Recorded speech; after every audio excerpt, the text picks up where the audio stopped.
Hey, are you a business owner, entrepreneur, or professional? If so, we want you to apply to be a featured guest on our show. My name is Adam Torres, and I host the Mission Matters series of podcasts. I've recorded over 3,000 episodes, and we are just getting started. How do you know if you'd be a good guest to be on the show? Well, only one way to find out, and that's to apply, but I'm going to let you in on a little secret. We want guests that have a story to tell, guests with a brand, a product, or a service that can benefit my audience of listeners. If this sounds like you, go to missionmatters.com and click on Be Our Guest to Apply. I'd love to talk to you and get to know more about your story. Again, head on over to missionmatters.com and click on Be Our Guest to Apply. All right, now let's get into the show. Hey, I'd like to welcome you to another episode of the Mission Matters Business Podcast, your source for all things business. My name is Adam Torres. You can follow me on Instagram at AskAdamTorres. Keep up with my book releases, book tour schedule, signings, all that other good stuff. Always love to connect with you there. And as always, if you'd like to apply to become a co-author of one of my upcoming books, just head on over to the website, missionmatters.com, and click on Become an Author to Apply. All right, so today I have Susan Otten on the line, and she's CEO and founder over at Indie Do Good. Susan, welcome to the show. Welcome. Well, yeah, thank you. All right, Susan. So I'm excited to get into today's topic. So really we're talking about the next generation of philanthropists and entrepreneurs and the power that they have to drive change. So this is a great topic. And when I saw some of the questions that were submitted, I was like, oh, we're in for a treat on this interview. So maybe just to get us kicked off, Susan, tell us a little bit more about Indie Do Good. Well, Indie Do Good has a mission to champion and support entrepreneurial companies who are doing good. That's the differentiator. And we help entrepreneurs in ways that give them more time to do what only they can do for their company. And we really have three different kinds of service lines that we provide to help them out. One is logistics, simple warehousing and shipping of their product. And it may seem simple, and a lot of entrepreneurs think, oh, I can do that. But I have not met an entrepreneur yet whose core competency is shipping a box. I mean, it's just like, back away from that, right? Let us do it. We're the professionals. And you go do things for your company that only you can do as the founder and the leader. Then we also do engineering, design, prototyping. A lot of entrepreneurs, wicked smart, figured out a problem in the market that they know how to solve. But to actually design and develop that and develop it and produce it at a reasonable cost so they can make some money, leave that to the professionals. We can do that really well. And then the third leg of the stool is all things marketing, branding, e-commerce, getting found, creating awareness. And those three things we like to think about as kind of like one-stop shop.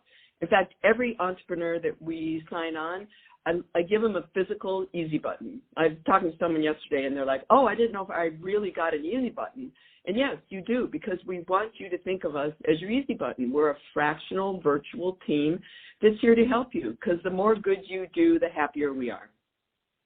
Man, I love that. And I used to have one. I remember those easy buttons, too. I used to have one of those at work. And I remember my very first job out of school, and I was like, I used to have it right by my desk. Every time I did something, oh, that was easy. I love it. Yeah. So your virtual easy button, this is awesome. So let's go a little bit further into this. So we're challenging, clients and companies to do good, and you're really challenging them. I mean, how do we define what doing good is? Like, give me a little bit more of that piece of it. Yeah.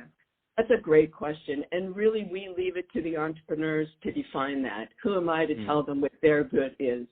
And we did things that are inherent in the products or the services that they're providing.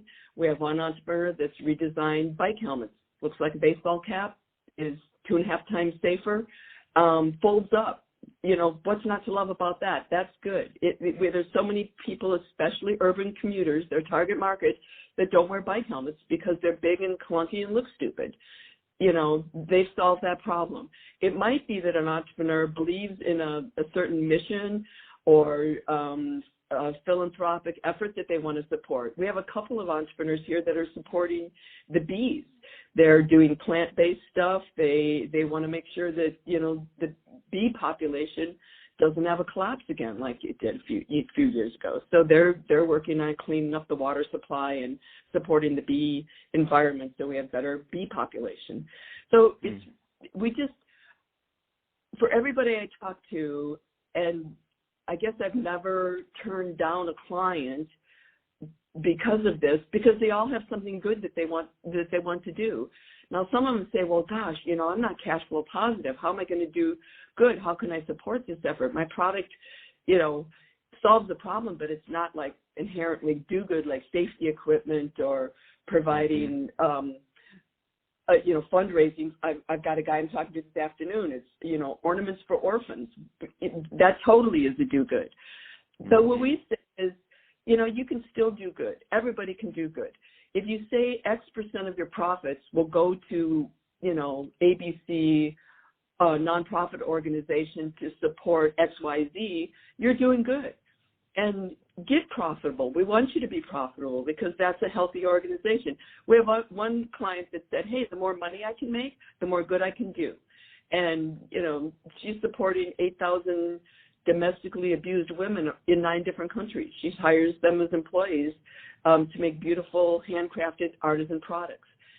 Fair trade, resells them. She helps them design them so they fit the profile of the millennial buyers that she markets to.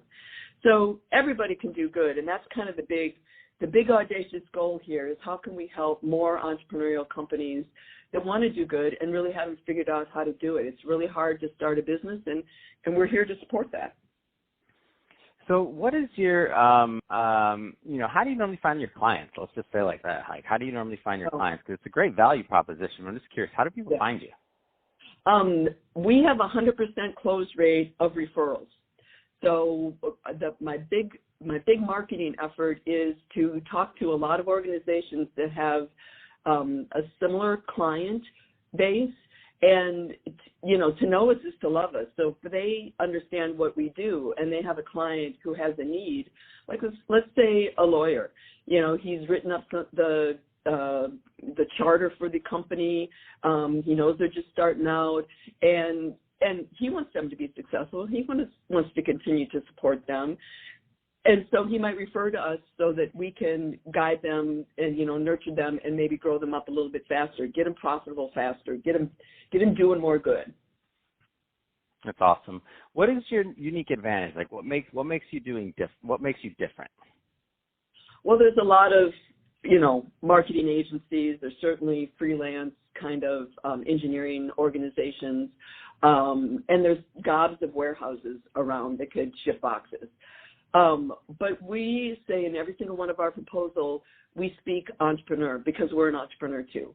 We started our company maybe 4 years ago, almost now, 5 years ago, something like that. Congratulations. That's a big deal.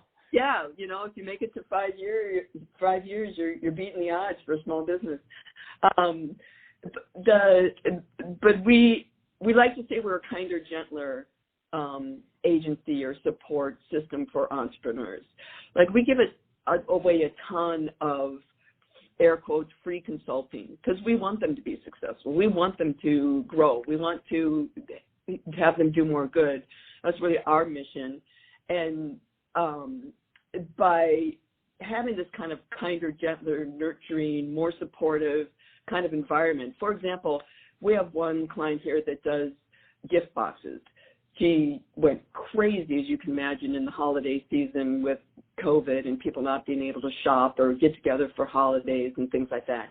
And as I see opportunities for products that are similar to what she might consider, I give referrals. I say, hey, have you ever thought about, like we have one client that does an amazing American unity flag. Instead of all white stars, it's got stars of different races and ethnicities, different colors. And I said, hey, have you ever thought about like a Memorial Day, a veterans box, and include one of these flags or stickers or patches, get the word out, and let's say thanks to our veterans. What about 4th of July? You ever think about doing a 4th of July picnic box? And so I give her these ideas, and she's like, wow, I never thought of that. Or Nurses Day is coming up, and let's do a nurse appreciation box. So these are just examples of ways that we see opportunities for our clients and either introduce them to people. I used to work in the healthcare space. Hey, here's a bunch of healthcare managers that might be the decision maker in these organizations to decide if they could do nurse appreciation boxes for their teams. So I think that's by far our unique advantage. Plus, we're an integrated support system. It's not very common that a marketing agency would also have a warehouse on the back end that's shipping boxes, or that an engineering company would have a marketing agency associated. We kind of cover the three basic things that a company needs to be successful all under one house. And so you don't have to get to know an agency and then get to know a design group and then get to know a warehouse and manage separate contracts. It's all together. Again, easy button, right? Yeah, what a great story, and love to hear these types of stories where we're solving problems for entrepreneurs and really helping them get to the next level. So Susan, that being said, if somebody is watching this and they want to learn more and they want to connect with you and your team, I mean, what's the best way for them to do that? I'd say just send me an email address or give me a call. My phone number is 404-401-8546. We're not in Atlanta. That's an Atlanta phone number. We're in Minnesota, the middle part of the United States, and close enough to Canada. We can ship to that country easily as well. So I just like the phone number, so I wanted to keep it. And then, or you can send me an email, and that's Susan at IndieDoGood, Indie with the IE, so INDIE, and then dogood.com. Perfect. Well, Susan, really appreciate you coming on the show today and sharing more about your background and all the great work that you and your team are doing. And to the audience, as always, thank you for tuning in. Hope you got a lot of value out of this. Hope you learned a lot. If you did, don't forget, hit that subscribe button. We definitely want you to come back and listen to some more great guests. Definitely have some more lined up for you. And Susan, thanks again for coming on the show. It's been a pleasure. Thank you so much, Adam. Hopefully we're spreading the news.